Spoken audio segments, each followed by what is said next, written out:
Hi guys, ngayon nagluto tayo ng gulay na pinakbet na kulang naman sa sahog.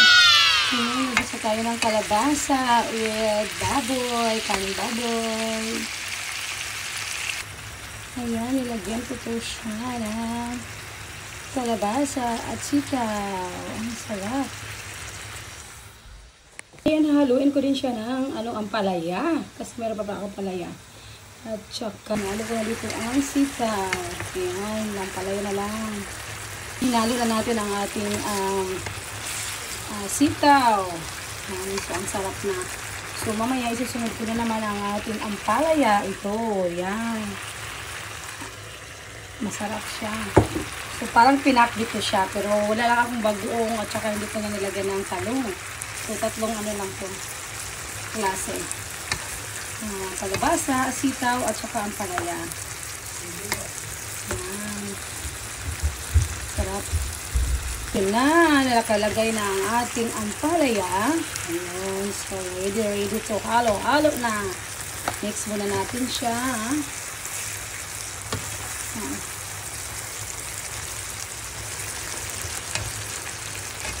Ayan.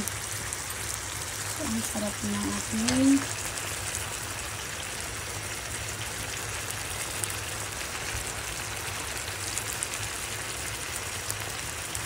sarap. Tsaka may karning baboy. Wala lang akong yung bagoong ba. Uyap. Uyap sa Bisaya. Ayan. Wala lang. Kaya yun. Ito ang labo ng kalabasa. As in, grabe. Ang sarap. Lulutuin muna natin. Haluin lang siya.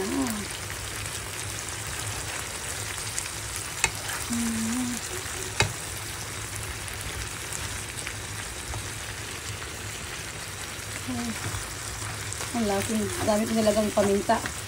Yung black pepper.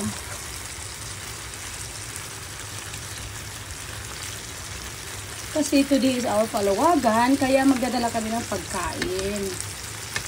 Nako, ito kaya talagang nagmamadali na ako kasi nag-gym pa ako for this morning.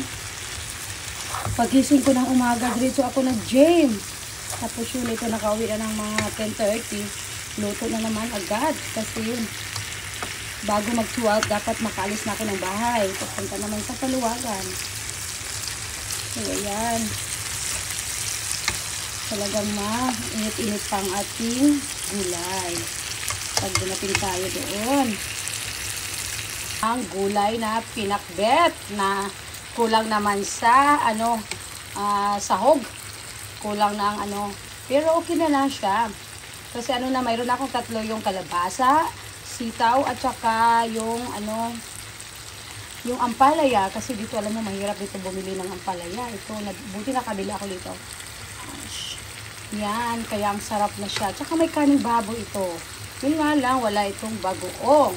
Pero, masarap na siya ang timpla. So, ngayon, iikutin na natin. Ang sarap nila. Lakam. Ang sarap ng kalabasa, labo. Super labo. Labo na labo ang kalabasa, oh. Talagang mo yan, oh. Makita mo yan. Labo. Tingnan mo, oh. Sobrang labo, di ba? Wow. Grabe kasarap. Kalabasa. Ito na, naluto na ang ating gulay. Ayan. Napakasarap na gulay. Daming kalabasa na super labo. So, tsaka yung sitaw at tsaka yung ampalaya. So, ngayon, luto na talaga siya. Ayan. So, ready to eat na. Ayan. Ito ang gagalin ko for today's for palawagan. Ay. Ayan. Kainan na naman ngayon. Makaka-unlimited na naman kami. Ayan. Naluto na ang ating gulay. na may kalabasa, ampalaya at saka sitaw. Ayan, o diba? Super sarap. Ready na tayo mag-ice dito.